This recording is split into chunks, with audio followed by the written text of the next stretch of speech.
Bonsoir à toutes et à tous, il est 22 heures sur Télé Djibouti. Merci à vous de nous rejoindre pour cette nouvelle édition dont voici les principaux titres.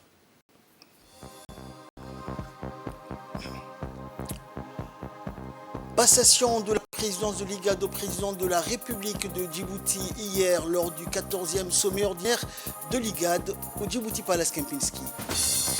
Et en Tunisie, l'Union européenne propose 100 millions d'euros pour surveiller les frontières et lutter contre l'immigration clandestine. Voilà donc pour les titres. Bonsoir à tous. À l'issue du 14e sommet ordinaire des chefs d'État et de gouvernement des pays membres de l'IGAD qui s'est tenu hier au Djibouti Palace Kempinski, un traité d'engagement a été signé par le président de la République Ismaël Omar Guelleh ainsi que les chefs d'État et de gouvernement, outre le président de la République, le président somalien Hassan Sheikh Mahmoud, le président kényan William Ruto, le président sud-soudanais Salva Kiir, le premier ministre éthiopien Dr Abiy Ahmed et le vice-président du Conseil de transition soudanais, le général Malik Qatar et la ministre des Affaires étrangères ont signé donc ce traité. Ce traité donc qui regroupe l'ensemble des engagements des pays membres de l'IGAD afin de mener à bien les missions et objectifs de l'IGAD, notamment la promotion des stratégies conjointes de développement et l'harmonisation progressive des politiques et programmes macroéconomiques dans le domaine social, technologique et scientifique, la promotion de la paix et la stabilité dans la région en vue de créer des mécanismes au sein de la région pour la prévention, la gestion et la résolution des conflits interétatiques et intra-étatiques à travers le dialogue, ainsi que l'initiation et la promotion des programmes et des projets visant à assurer la sécurité alimentaire régionale et le développement durable des ressources naturelles et la protection de l'environnement et encourager et soutenir les efforts des États membres pour lutter contre la sécheresse et les autres catastrophes naturelles qui étaient donc entre autres les défis et les engagements que les chefs d'État et de gouvernement des pays membres de l'IGAD ont signés à la fin du sommet des chefs d'État et de gouvernement hier.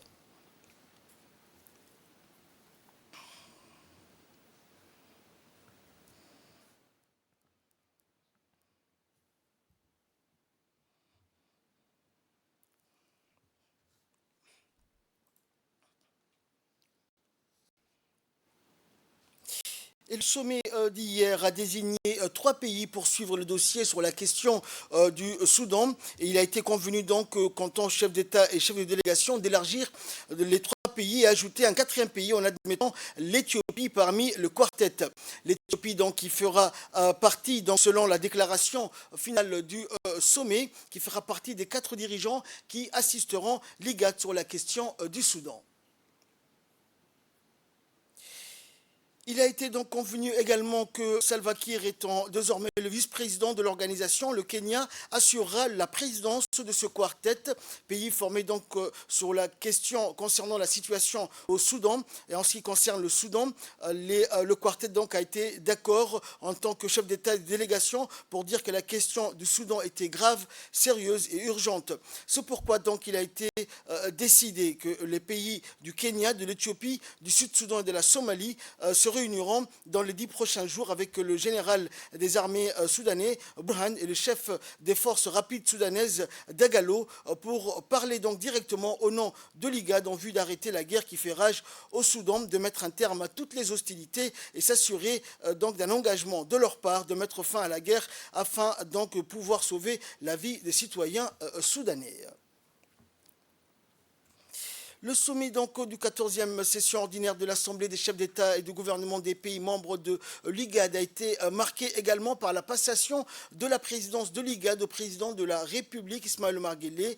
Le chef de l'État a indiqué dans un mot prononcé à l'issue de cette cérémonie que c'était un honneur pour lui et que sa détermination a mené à bien les missions et les objectifs de l'IGAD. Régler les conflits et les crises au Soudan notamment, faire face aux crises économiques et alimentaires consécutives à la pandémie, ainsi que le nombreux challenges pour réaliser une intégration régionale via donc cette organisation, a indiqué le président de la République que je vous propose d'écouter.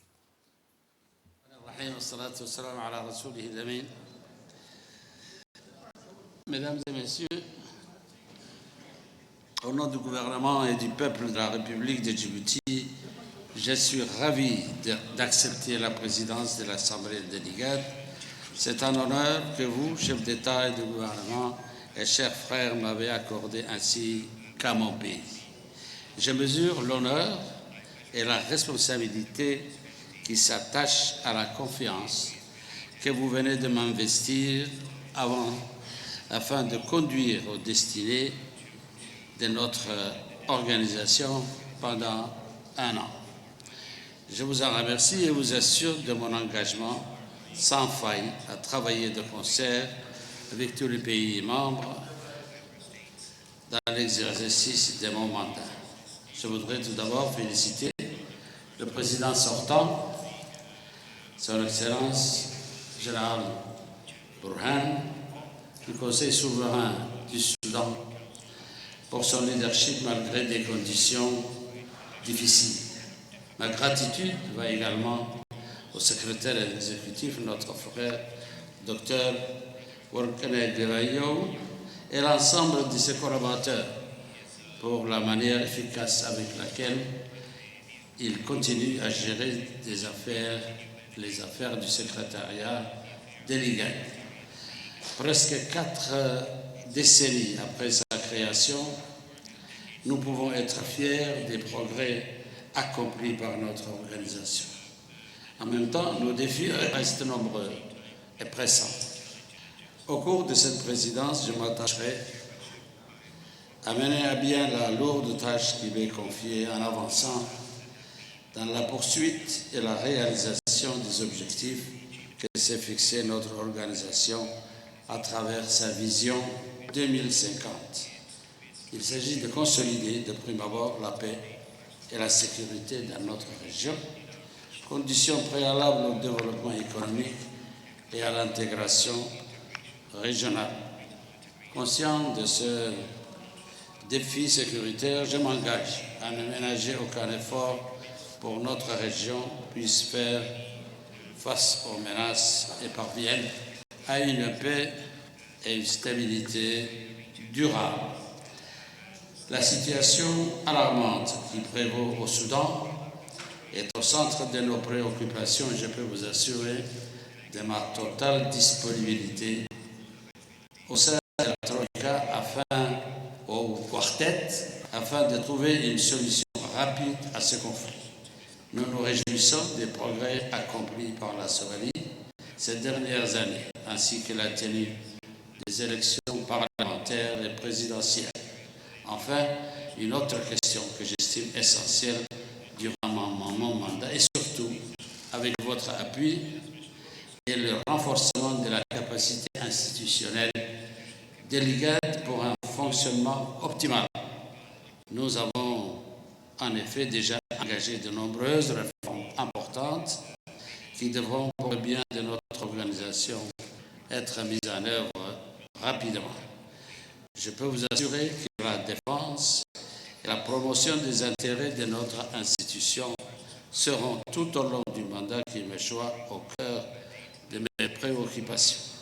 Avec votre soutien, chers frères, mesdames et messieurs, je ne doute pas que nous parvenions ensemble à écrire une nouvelle page de l'histoire de notre organisation. Je vous remercie.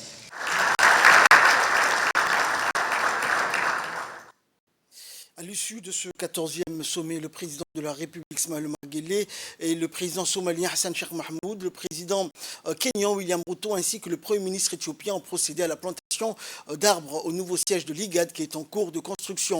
Cet événement s'inscrit dans le cadre de la promotion de la paix dans la région, le renforcement des liens entre les pays membres de l'IGAD en vue d'unir leurs efforts pour trouver des solutions efficaces sur le long terme aux problèmes les plus importants des pays membres de cette organisation régionale. À noter que l'IGAD a de valeurs de centre névralgique et d'instance majeure de prise de décision pour les pays de la région, notamment en matière de prévention, de régulation et de traitement des problématiques les plus en vue dans cette partie du monde, la coexistence pacifique des peuples, la lutte contre toutes les formes d'extrémisme, dont le terrorisme, et la réalisation d'une intégration économique efficiente à l'échelle de la région constituent entre autres les principales missions de l'IGAD. Et à l'issue de cette action, donc le secrétaire exécutif de l'IGAD, Werne Gebeyehu, est intervenu donc au micro de la presse. Il a indiqué donc, je cite, on peut dire qu'aujourd'hui est un jour très attendu par les pays de l'IGAD en raison de la nature de la réunion. Il s'agissait d'une réunion ordinaire qui s'est tenue donc après 4 ans et nous avons eu beaucoup de sessions extraordinaires. Il y a donc 2 choses très importantes à retenir. La première est que la situation actuelle au Soudan et le défi auquel nous sommes confrontés dans ce pays est très important. Ce sommet donc a discuté sur la base de la proposition de la réunion tripartite des chefs d'État et de gouvernement dirigée par le président Salva Kiir d'une feuille de route claire sur la manière de résoudre le conflit au Soudan. Ce sommet a également mis l'accent sur le fait que nous n'avons pas le temps, nous devons agir rapidement face à la situation. Nos frères et sœurs au Soudan souffrent de déplacements, de pénurie de nourriture, de défis quotidiens. Le défi le plus important est donc celui-là. La deuxième chose est d'ordre institutionnel.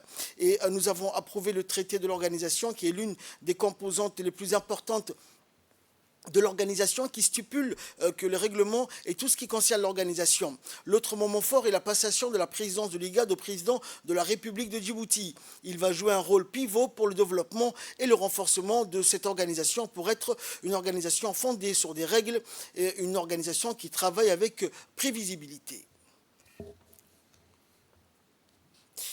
Et le Premier ministre éthiopien, Dr Abiy Ahmed Ali, a quitté donc ce matin le pays après sa participation à la 14e session ordinaire de l'IGAD. Le Premier ministre éthiopien était accompagné d'une forte délégation et avait pris part aux côtés des chefs d'État des pays de l'IGAD au 14e sommet de l'IGAD. Et à son départ, le dirigeant éthiopien a été salué à l'aéroport de Djibouti par le ministre de l'Environnement et du Développement durable, Mohamed Abdelkader Moussa Helem.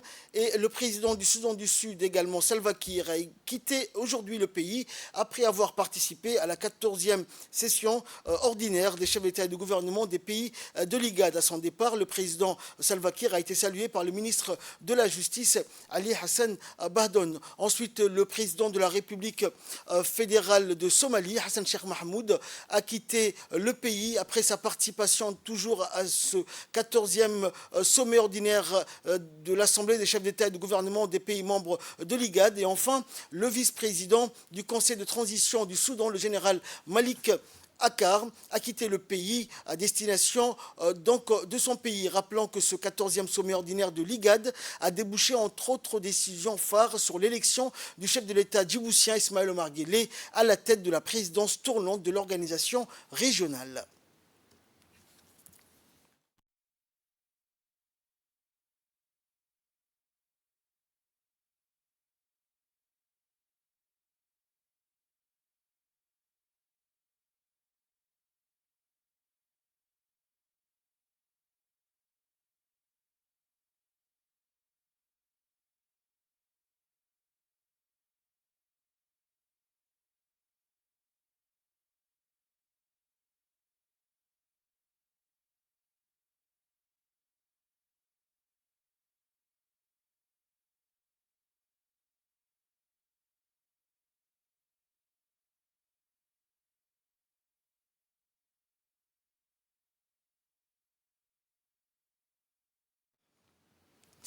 Et nous poursuivons avec ce communiqué qui nous est parvenu du ministère des Affaires étrangères et de la coopération internationale qui indique, je cite, « Le ministère des Affaires étrangères et de la coopération internationale a le plaisir d'annoncer que la République de Djibouti a pris la présidence de l'autorité intergouvernementale pour le développement l'IGAD à l'issue des travaux du 14e sommet des chefs d'État et de gouvernement de l'IGAD tenu avec succès le 12 juin à Djibouti pour une durée d'1 an. L'IGAD dont Djibouti est l'un des membres fondateurs et ayant son siège à Djibouti est une organisation régionale œuvrant en faveur du développement économique, de la stabilité politique et de la sécurité et de la coopération régionale et joue un rôle crucial dans la promotion du progrès et de la prospérité au sein de la région de la Corne de l'Afrique. La présidence de l'IGAD offre à la République de Djibouti une opportunité unique de diriger les efforts régionaux visant à résoudre les défis communs et à promouvoir la coopération entre les pays membres. Et dans le cadre de cette présidence, présidence, la République de Djibouti s'engage fermement à travailler en étroite collaboration avec les autres États membres de l'IGAD afin de favoriser la paix, la stabilité et le développement durable dans la région. La République de Djibouti souhaite exprimer sa gratitude aux pays membres de l'IGAD pour leur confiance et leur soutien dans l'exercice de cette présidence. Elle se réjouit de travailler en étroite collaboration avec l'Union africaine ainsi que l'ensemble des acteurs régionaux et internationaux, notamment avec les partenaires de l'IGAD pour promouvoir la paix, la sécurité et le développement durable dans la région de la Corne de l'Afrique. Fin de citation. Dans l'actualité également, le ministre du Commerce et du Tourisme, Mohamed Warsame, a participé le 11 juin à la 10e conférence d'hommes d'affaires arabo-chinois qui s'est tenue au King Abdulaziz Centre international de conférences de Riyad au Royaume d'Arabie Saoudite. Cette 10e conférence arabo-chinoise est placée sous le thème de collaborer pour la prospérité et vise à soutenir et promouvoir la coopération dans le domaine de l'économie, du commerce et de l'investissement et parvenir à des solutions d'intérêt commun pour les nations arabes et la Chine grâce à une collaboration stratégique. Cette 10e conférence des hommes d'affaires arabo-chinois va servir également de plateforme pour les PDG, les chefs d'entreprise, les investisseurs et les entrepreneurs. L'objectif étant d'offrir un espace ambitieux de présentation d'opportunités étendues et inclusives, de collaborer et convenir d'initiatives commerciales mutuellement bénéfiques pour les nations arabes et la Chine. Le secteur du tourisme étant considéré comme un vivier de création de richesses et d'emplois pour l'économie djiboutienne. Des nouveaux projets donc de construction d'hôtels et d'infrastructures sont lancés.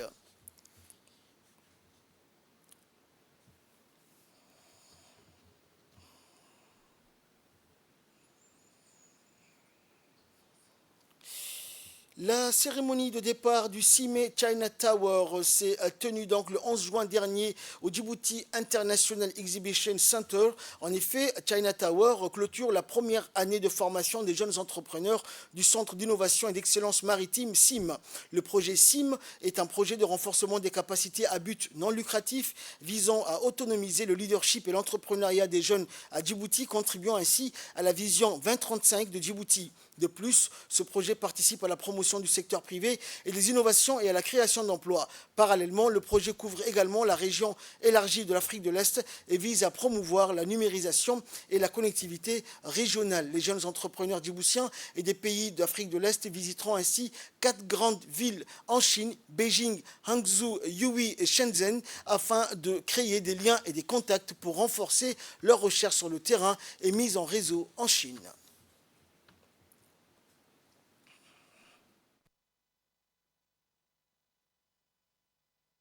Rappelez-vous une chose, cette tournée ne consiste pas seulement à élargir vos réseaux d'affaires ou à acquérir des informations sur le marché. Il s'agit d'élargir vos horizons, tant sur le développement, en termes de développement personnel que professionnel. En tant que jeune start-up représentant Djibouti, sachez que vous avez le pouvoir d'être un facteur de changement positif pour votre pays et pour votre région. Je tiens également à exprimer ma gratitude envers CIME, l'équipe, China Merchant Foundation, le ministère, l'autorité portière, et je suis sûr et certain que cette collaboration illustre l'esprit de coopération et de collaboration qui sous-tend le succès de tout écosystème entrepreneurial. C'est ici que les débuts que pour une nouvelle aventure, et je vous en remercie beaucoup. Autre nouvelle du pays, après la capitale et les régions du sud du pays, la tournée de passation de services entre les préfets a fini son périple dans les régions du nord du pays. En effet, c'était au tour de la ville historique d'Obok de célébrer la cérémonie de passation entre le préfet sortant, Abdelmalik Mohamed Benoïta, et le préfet entrant, Moussa Aden Migane. La délégation composée du comité de passation et du nouveau préfet a été reçue à l'entrée de la ville d'Obok, où un accueil très chaleureux leur a été réservé.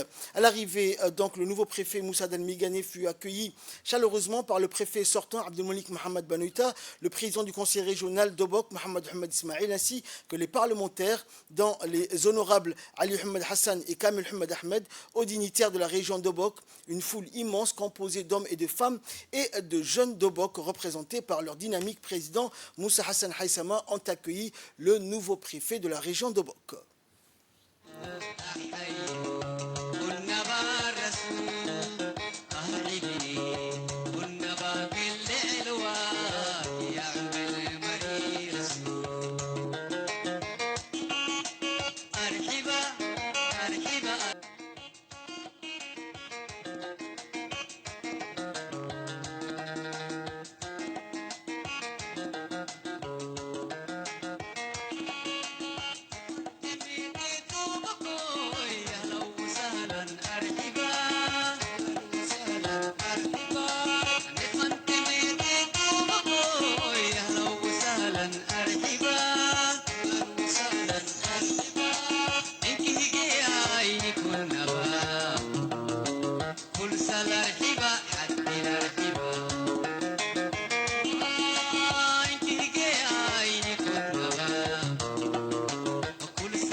Après la traditionnelle revue de troupes de la police et des hauts dignitaires de la région d'Obok, le nouveau préfet fut dirigé vers une longue file de personnes pour la rituelle de présentation. Et les deux préfets sont ensuite rentrés dans le bureau du préfet afin de procéder à la passation de services en présence du comité de passation du ministère de l'Intérieur. Après la signature des documents officiels et la transmission des dossiers, le nouveau préfet Mouzaden Migane fut installé donc à son nouveau bureau. La cérémonie s'est clôturée par un déjeuner préparé à cette occasion.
الجديد في أبو والثاني علي سبيح بارك لهما وبارك فيهما اللهم الف بين قلوبهما مودة ورحمة اللهم اجعل جمعنا هذا جمعا مرحوما واجعل تفرقنا من بعد تفرقا معصوما ولا تجعل فينا ولا معنا شقيا ولا مطرودا اللهم اجعل أوله فلاحا وآخره نجاحا سبحان ربك.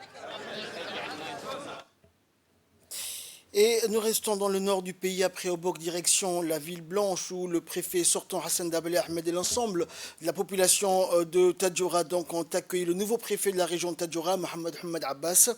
Il était donc au point surprenant de voir la foule immense venue réserver donc un accueil des plus chaleureux au nouveau préfet qui n'a pas boudé le plaisir d'un bain de foule.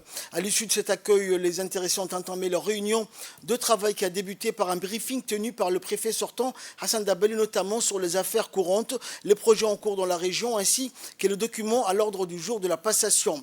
Le nouveau préfet de Tadjoura, Mohamed Ahmed Abbas, a une grande expérience dans les domaines de l'enseignement et de l'administration générale. Il a débuté sa carrière d'enseignant à Dorra, puis à Sagalou dans la région de Tadjoura avant de devenir sous-préfet de Assaïla dans les années 2000 et plus tard préfet adjoint d'Ali Sabié après 10 années de service.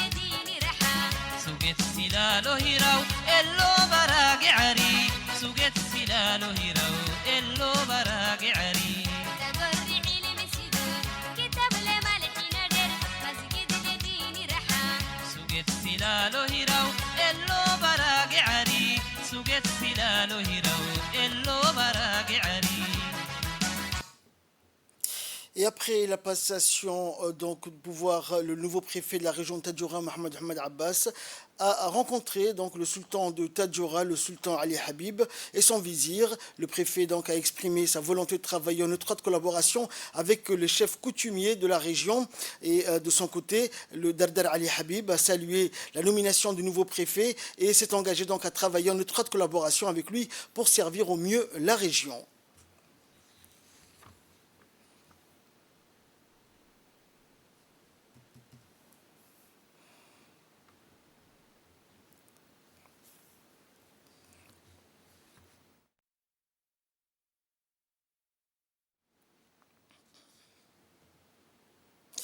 Le préfet de la ville de Dikil, Hassan Abdiroubli, accompagné du président du conseil régional, s'est rendu hier sur le lieu du sinistre pour constater les dégâts de la localité de Sangal après une forte pluie donc torrentielle accompagnée de vents violents qui ont frappé dans la nuit du 11 juin, provoquant donc et engendrant en conséquence des dégâts matériels considérables. C'est dans ce cadre et pour évaluer les pertes et apporter une assistance humanitaire de première nécessité aux sinistrés que les autorités de la région de Dikil se sont déplacés vers la localité de Sangal. En effet, les autorités de la région ont visité les différents sites touchés par les pluies, notamment les structures étatiques telles que les écoles et les maisons endommagées ou plus d'une dizaine de maisons entièrement emportées par le vent.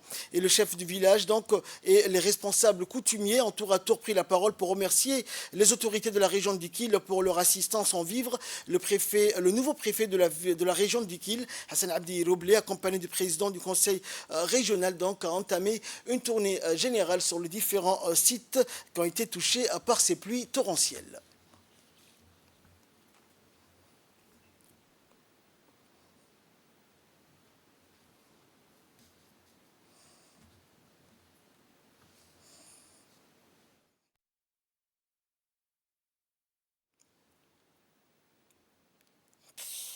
Et page nécrologie à présent, c'est avec beaucoup de tristesse et d'émotion que nous avons appris donc le décès de Mama Youssour Obsiye Samalé, rappelé à Dieu donc dans la nuit du samedi 10 juin dernier à Djibouti, personnalité hors norme. Elle a été une grande figure de la lutte pour l'indépendance du pays, célèbre pour son engagement pour l'unité nationale et connue donc pour sa générosité et ses œuvres sociales dans la ville de l'unité. Elle a été au premier rang du militantisme du LPAI et membre fondateur de notre parti, donc RPP. La défunte est mère de 6 enfants et de plusieurs petits-enfants. En apprenant cette douloureuse disparition, le président du parti et le comité exécutif ont tous adressé donc leurs condoléances les plus attristées à toute la famille et aux proches de la défunte, notamment sa fille Nadira Ali Hassan, et ont prié Dieu Tout-Puissant d'avoir pitié de son âme et de l'accueillir en son paradis éternel. Inna lillahi wa inna ilayhi raji'un. Actualité internationale à présent, en Tunisie, l'Union européenne propose 100 millions d'euros pour surveiller les frontières. La présidente de la Commission européenne, la chef du gouvernement italien et le Premier ministre néerlandais sont arrivés donc dimanche pour une visite en Tunisie, pays charnière pour contenir l'immigration clandestine dont la situation économique inquiète l'Europe. Avant leur venue, Bruxelles a expliqué la visite comme visant à discuter d'un accord de coopération dans le domaine de l'économie, de l'énergie et de la migration. La Tunisie préoccupe l'Europe, en particulier l'Italie, en raison de ses difficultés économiques et du risque d'une accélération des départs de migrants depuis ses côtes. Les pays de l'Union européenne ont conclu jeudi dernier à l'arraché un accord sur le droit d'asile qui prévoit notamment le renvoi des demandeurs déboutés vers leur pays d'origine ou vers un pays de transit considéré comme étant sûr. Voilà, c'est ainsi que prend fin cette édition. Merci à vous de nous avoir suivis. Excellente suite de programme sur Télé Djibouti.